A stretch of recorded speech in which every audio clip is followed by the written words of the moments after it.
This is the U Show podcast. Housley, little drag pass, Johansson fires and scores! NHL point number 1,000 for Phil Housley will be an assist. That's why the Caps are coming onto the ice. Phil Housley becoming only the fifth defenseman in the history of the National Hockey League to score 1,000 points. Well, hello, everyone, and welcome into the U Show podcast. I'm Chris Treft. I'm with Ben Gisselson. We got a great show lined up for you today. We'll start it off by saying, unfortunately, the announcement yesterday was that the AHL is canceling the rest of the season following suit to a lot of everybody else. They spent a couple months trying to figure it out, but, like all the lower-level leagues, just couldn't quite find a way to get that season back up and running. So that is a sad end of the season, and to look at the silver lining as the season stands today with it ending, there was a huge USHL impact this year, Ben. No question, Chris. A huge showing from the USHL alumni in the AHL this year. You had 297 skaters throughout the league that were at one point USHLers, and not only quantity but quality as well, with the top 4 scorers in the entire league all being USHL alumni.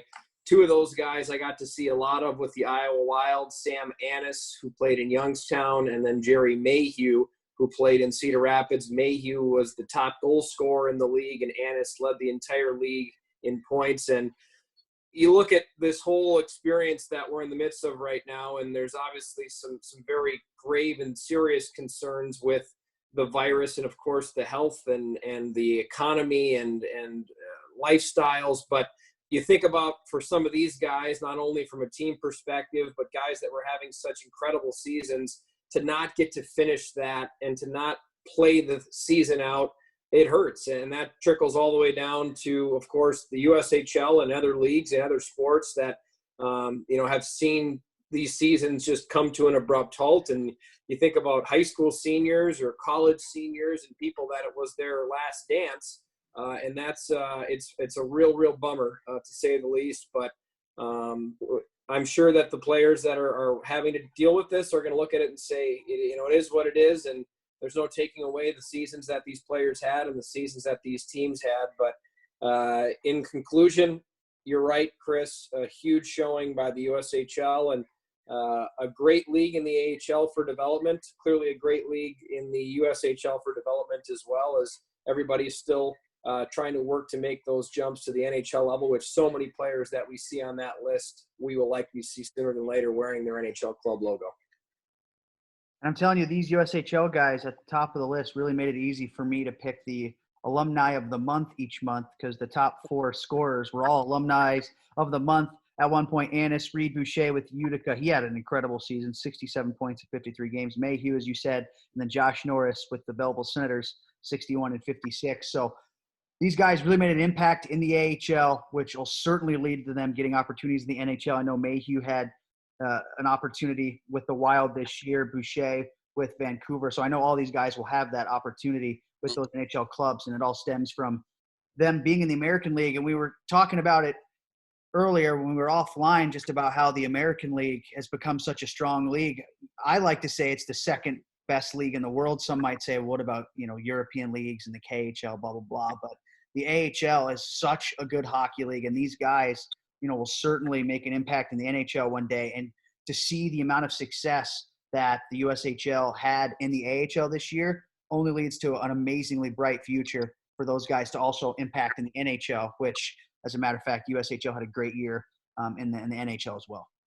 Well, and it's been a universal discussion in hockey that the depth of the game has never been deeper. When you look about, okay, well, what does a number 6 defenseman look like as an athlete in today's NHL?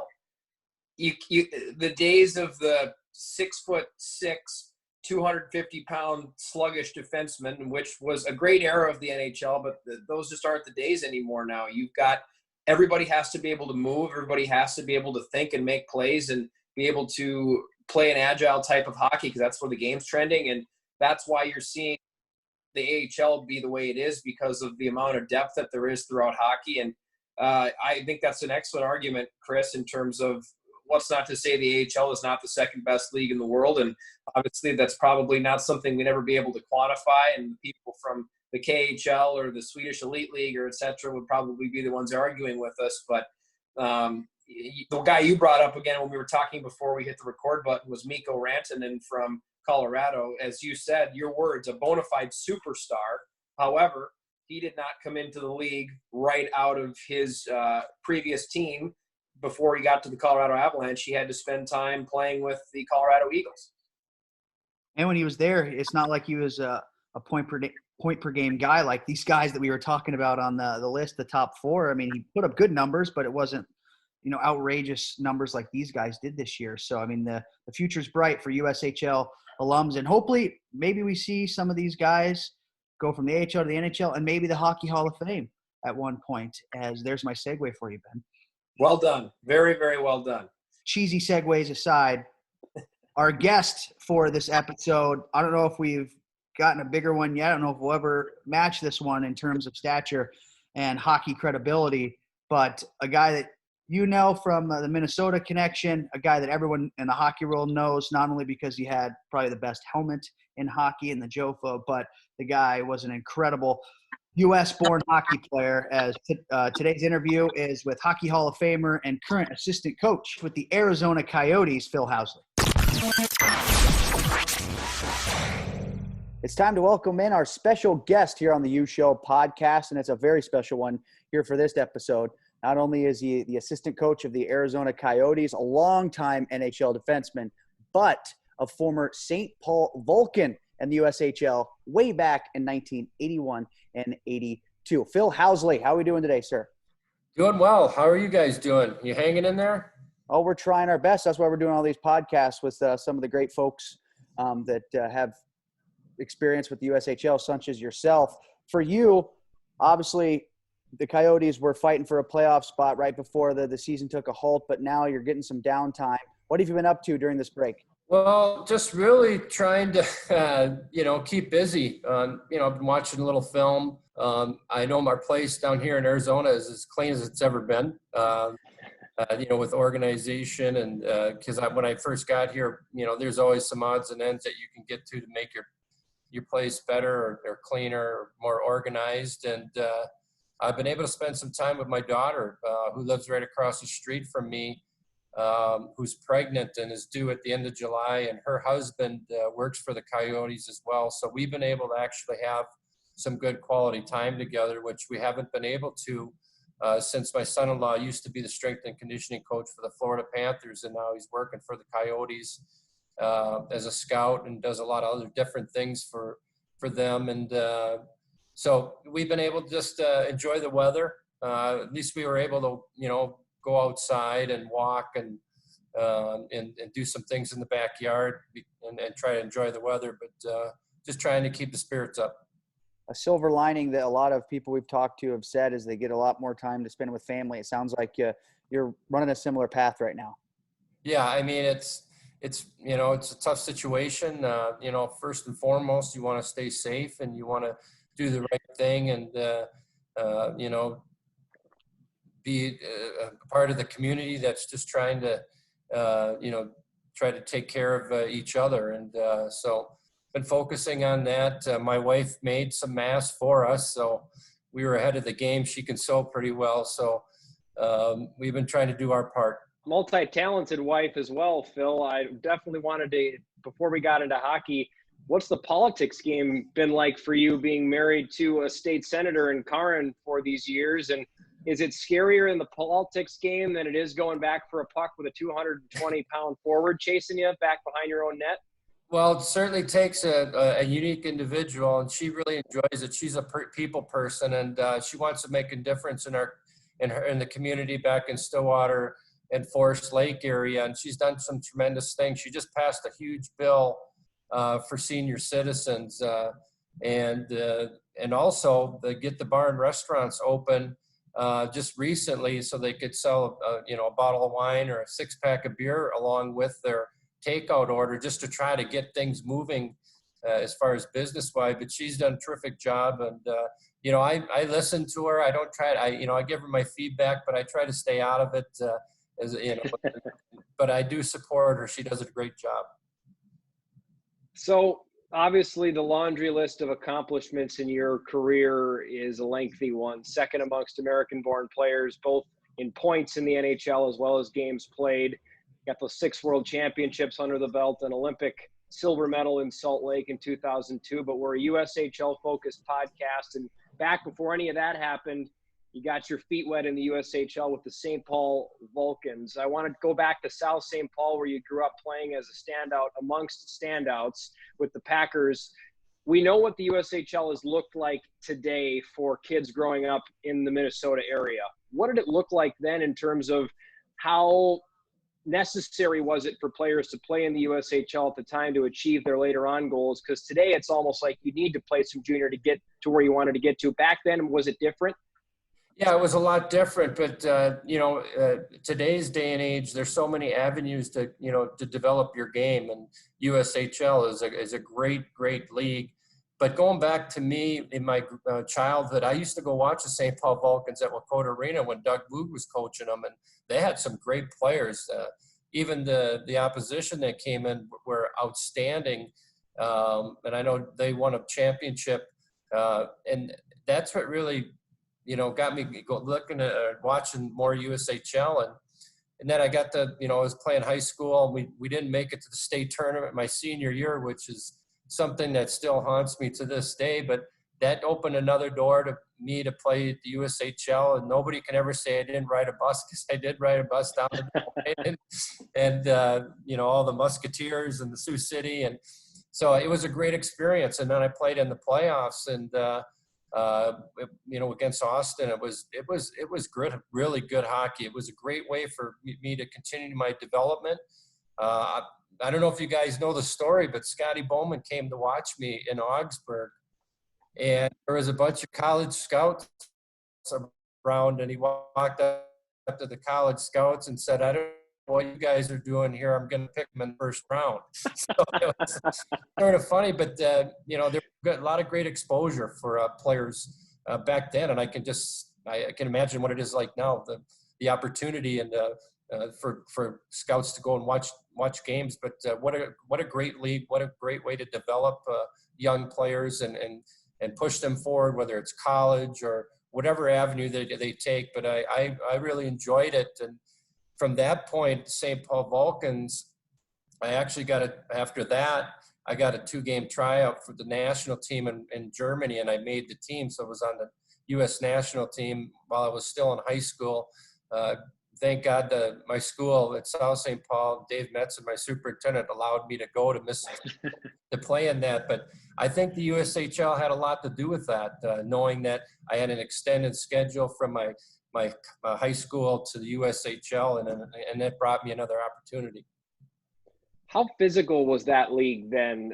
I'd imagine hockey in general was more physical at every level back in the 80s, but you're in the USHL 1980, 81, 82. What do you remember from the physicality of the league at that time, going from high school right into the USHL? Well, it was very physical, and there was a lot of times when we were going on the road that my brother was playing with me as well, and he would sort of have my back, but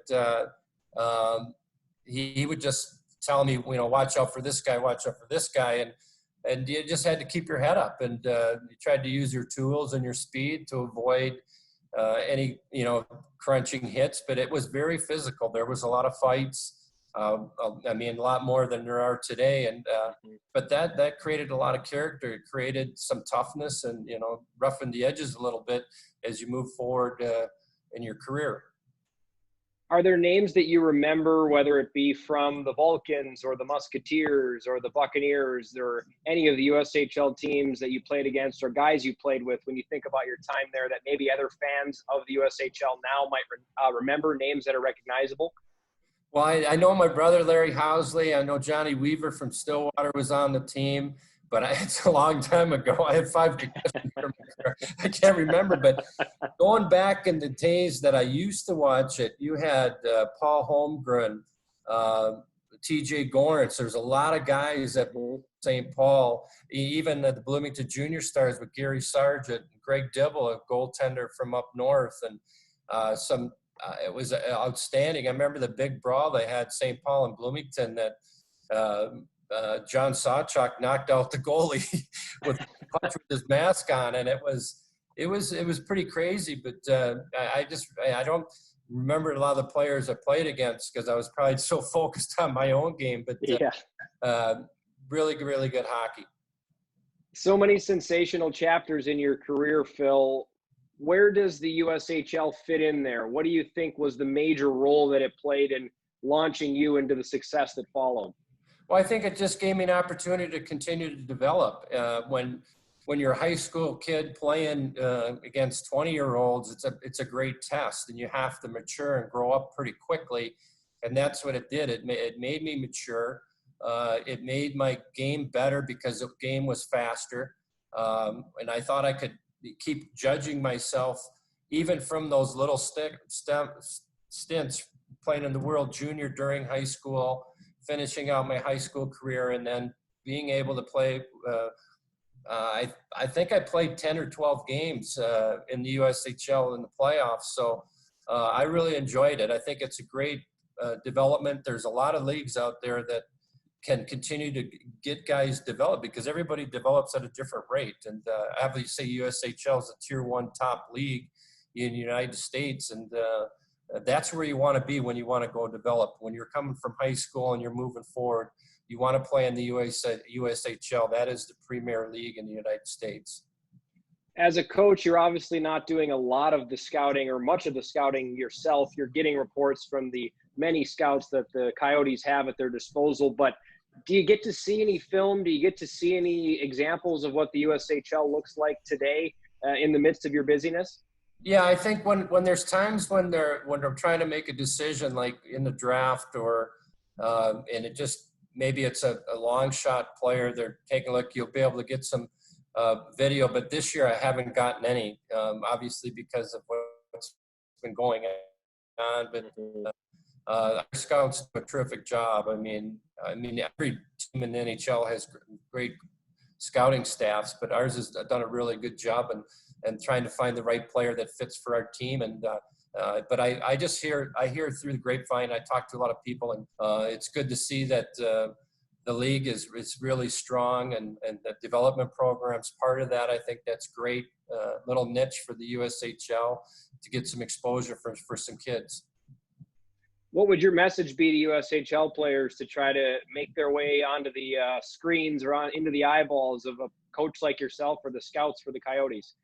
I would say don't be in a rush. I mean, they're going to find you. You know, there's a lot of people out there watching you, whether you don't know it or not, and everybody's going to develop at different rates. You know, don't be in such a hurry. You know, listen to your coaches. They're good, solid coaches in the USHL. They've done a terrific job of getting guys to Division III, Division I, or even a path to the NHL. And you're going to just take your time, you know, develop. Don't be in a hurry. Don't try not to jump too fast. I mean, if you're obviously ready, you're ready, but listen to people around you. A lot of people that are trying to help you are going to give you some great advice, and enjoy it. Like you're playing in a great league.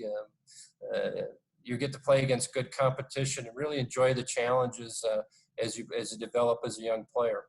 Phil, so obviously the USHL has a different track record than it did back in the 80s when you played, but a lot more NHLers you see come out of the USHL that go and eventually play in the National Hockey League.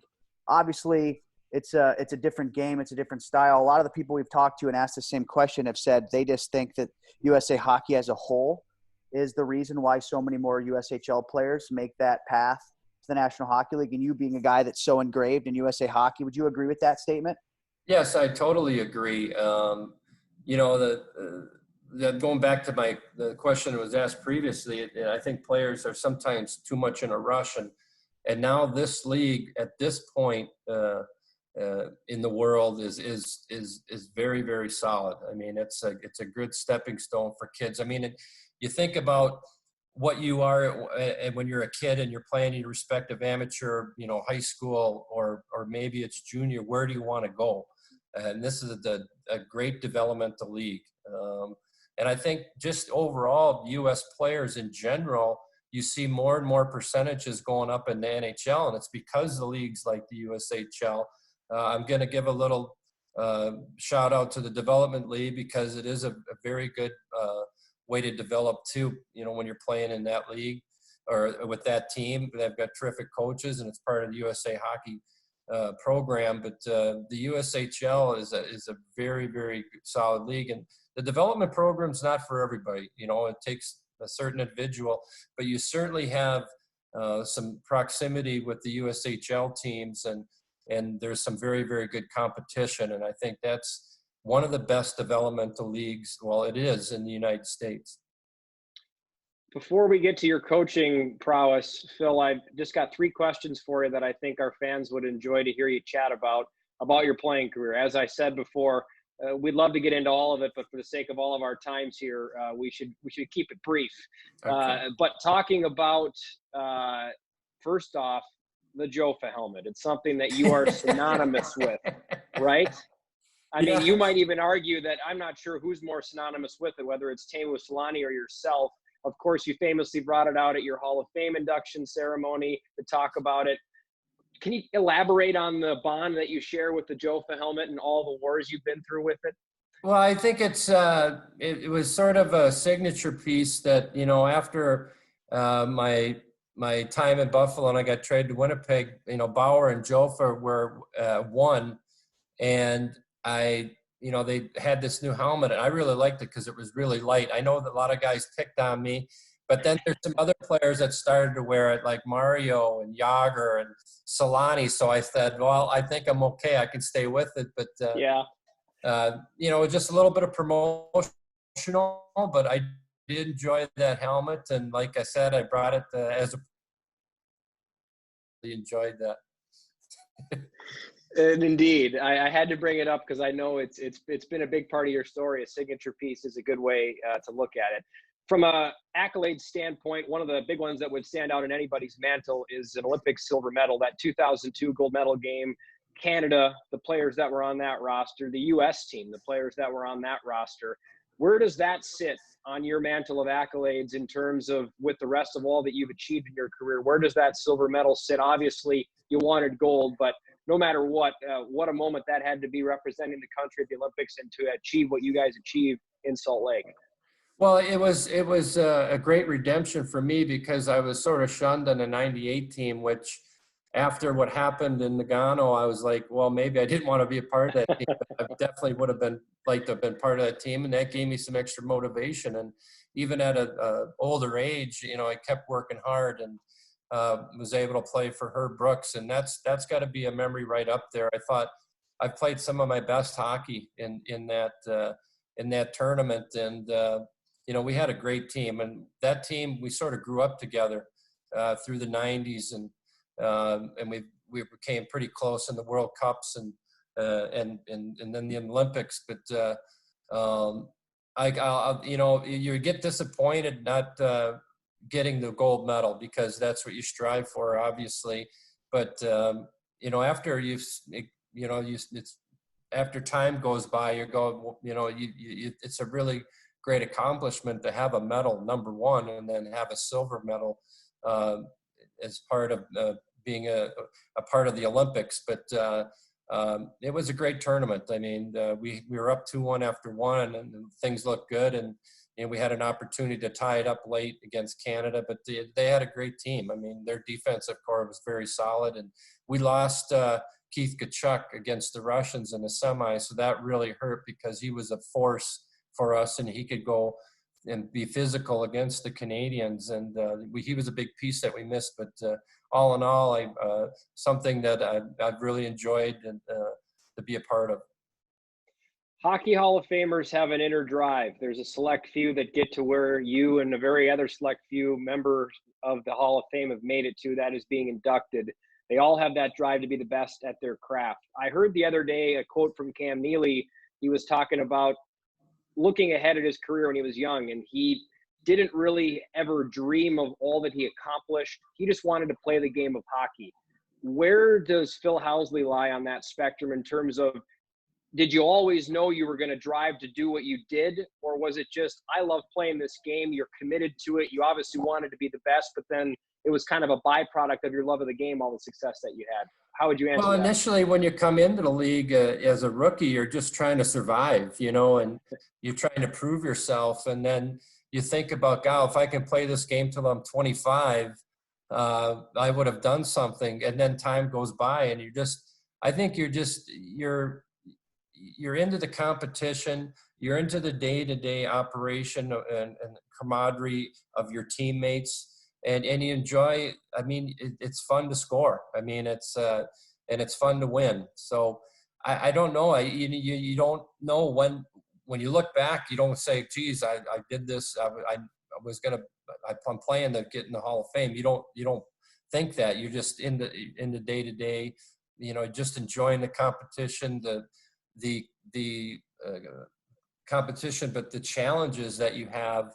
And just, being able to play and the longevity of it, I think I'm very proud of, because it's a tough league, and it can take a lot of toll on your body, but you take care of your body, you work hard in the summer and do what it takes necessary during the season to stay healthy. And, the only other thing that, I'm disappointed I didn't win a Stanley Cup, but when you look back, maybe that was in the cards for me. It just didn't work out. It doesn't work out for a lot of players, but to be able to get inducted in the Hockey Hall of Fame, I mean, obviously that's the pinnacle of my career. And you don't play the game to get in the Hall of Fame. You play the game to enjoy the competition.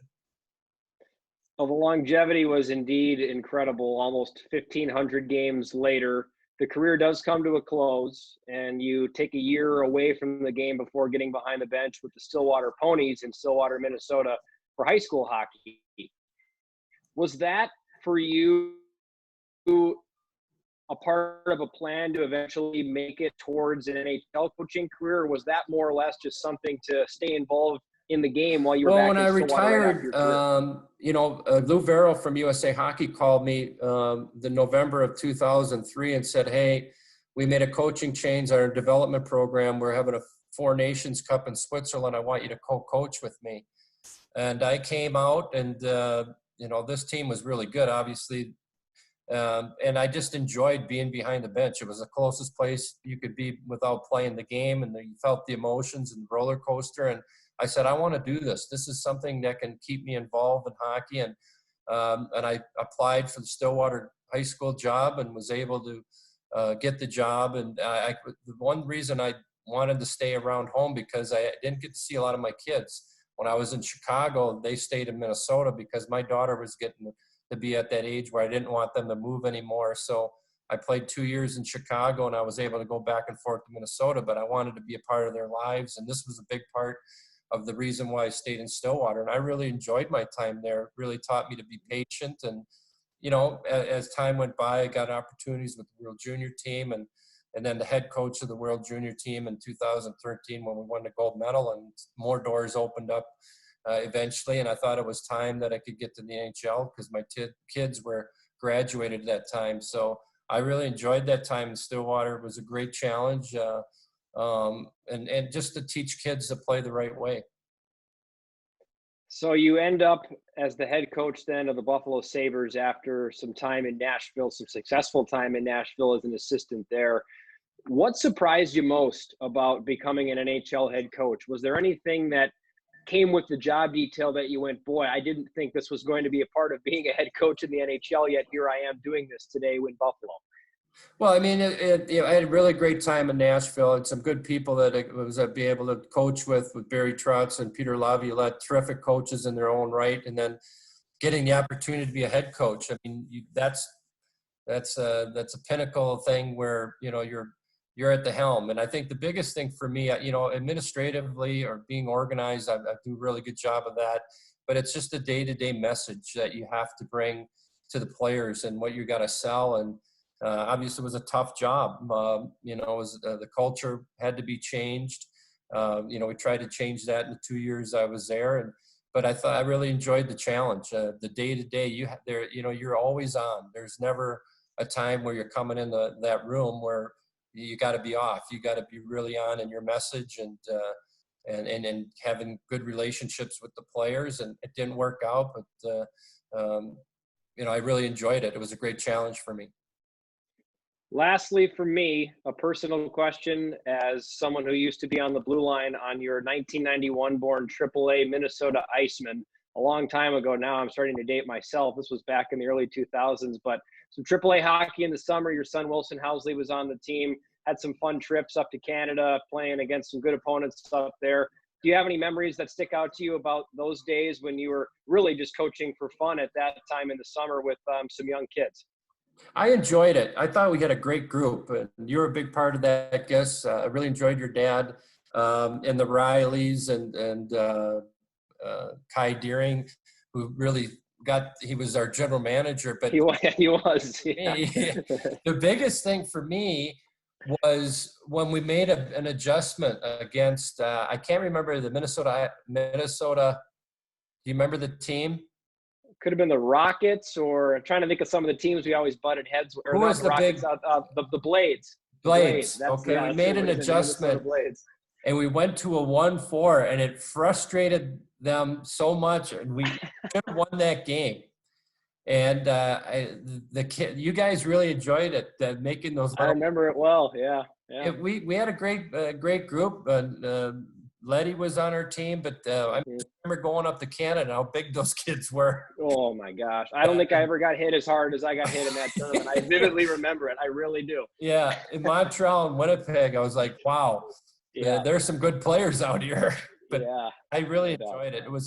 It was fun because it was relaxed and we came together and we won some tournaments. So it was fun. Yeah. Phil Housley, the coach, what would he think of Phil Housley, the player, and how would he motivate him?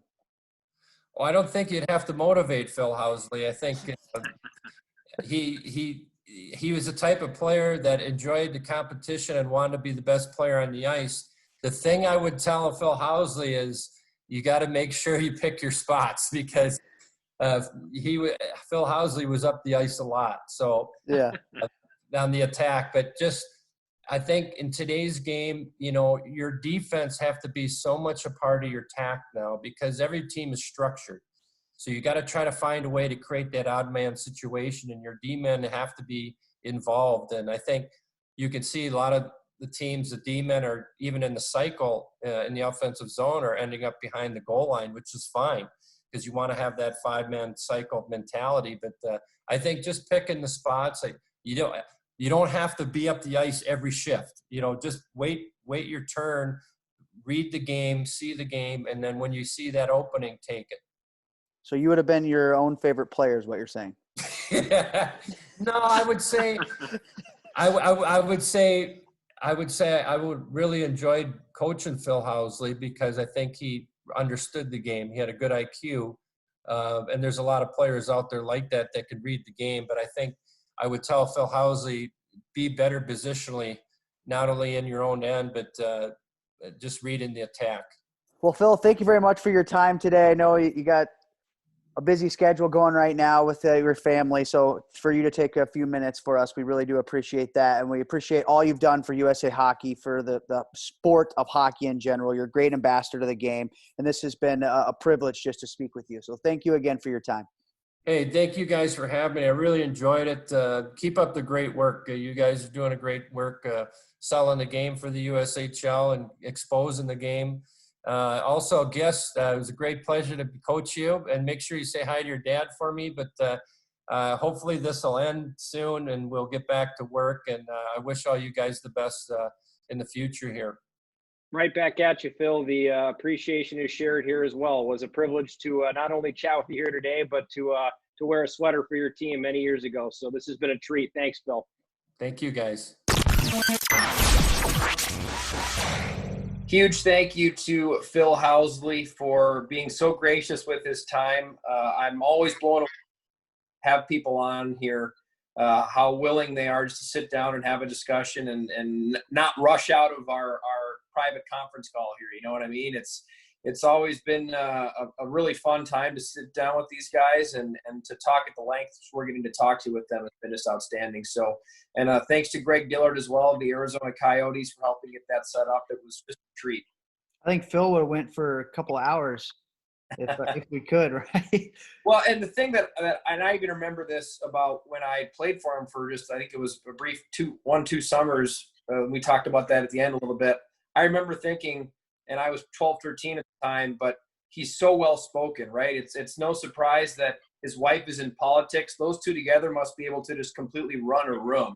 I mean, he's well-spoken, very eloquent, and that makes our job a lot easier when all you really have to do is give a few words, and then he's going to take it away and speak as well as he does. So that was a really, really great episode, I thought, and I'm already looking forward to the next one, which will be with not a former Buffalo Sabre, but a current Buffalo Sabre. Zemgus Girgensons. Not only is he a fun player to watch on the ice, he's got probably the funnest name to say in hockey. And we also had Luke Karate join us too, because they were teammates with Dubuque the year they won the Clark Cup together. So that was great because they went back and forth a little bit. And obviously we all know Luke's a great guy working for the league and all the stuff, all the great stuff he does for the USHL. So it's a good show. And you know, our first European appearance on the podcast. Well, and Zemgus never saw it coming. He didn't know Luke was going to be a part of the call. So I just loved the initial smiles that came out and the laughing the minute they both kind of saw each other. I thought that was a really cool organic moment. Yeah, he was like, "Oh, hey, Luke, what's up, buddy?" Like just like they were talking on the phone. Like it was great. Yeah. It worked out really well. So that one is a fun one. Zemgus is a great guy to talk to. He has a different perspective coming over from Europe. He thought he was going to go to college, and he changed his mind. He went straight from USHL to the American League and had success right away. So it's a great story. He's a great guy to talk to, and the camaraderie with Luke makes it one of our better shows. So make sure you're tuned in later this week for sure. You don't want to miss that one. Really brought it back full circle to the AHL at the beginning of this episode with that note about Girgensons. That's top-notch journalistic work. That's what we do here. That's the type of work we try to put out. And lastly, before we go, I want to give one big shout out. Mother's Day was obviously this past weekend, and a big shout out to all those hockey moms out there, the ones listening and all over the world. Without some of the great moms, some of these kids that play in the USHL wouldn't have the opportunity. The billet moms that host these kids, that give them the opportunity to play in the USHL, and all the moms tirelessly driving to practices and games to give these kids the opportunity to pursue their hockey dreams. We wouldn't be talking to some of these people on the podcast that we do if they didn't have such great hockey moms. No doubt. And not only the players that we get to talk to, but ourselves. I think about, not only my actual mother and all the effort that she put forth, but you bring the billet parents, the billet mothers. I was blessed to have 2 fantastic billet mothers in my time playing junior. And those are big formative years in your life when you're at junior. And I know our league is full of fantastic billet mothers. And so a huge happy Mother's Day to all the mothers out there. And thanks for all you do. So that'll do it for us, for Ben Gisselson and obviously Phil Housley. Thanks to them for helping out on the show. Stay tuned for our show later this week with Zemgus Girgensons. I'm Chris Treft, and this was the U Show Podcast. This is the U Show Podcast.